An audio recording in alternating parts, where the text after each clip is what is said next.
అది గుండెపై హానికరమైన ప్రభావాన్ని చూపుతోందని అధ్యయనం వెల్లడించింది.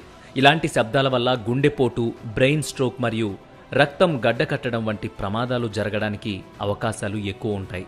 అధిక శబ్దాలు విన్నప్పుడు గుండె పై భాగంలోని 2 గదులకు రక్తం సరిగా చేరదు. దీని కారణంగా క్రింది గదుల్లో రక్త ప్రసరణ కూడా దెబ్బతింటుంది. అది గుండెపోటుకు దారితీస్తుంది. 15 నిమిషాల పాటు 50 నుంచి 70 డెసిబుల్స్ కంటే ఎక్కువ శబ్దం వింటే అది ఒక వ్యక్తి యొక్క గుండెను ప్రభావితం చేస్తుంది.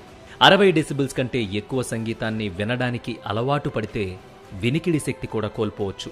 మానవ శరీరానికి సంగీతం ఒక థెరపీ లాంటిది. కానీ అదే సంగీతం పరిమితి దాటితే ప్రతికూల ప్రభావాన్ని చూపి గుండెలు ఆపేస్తోందట.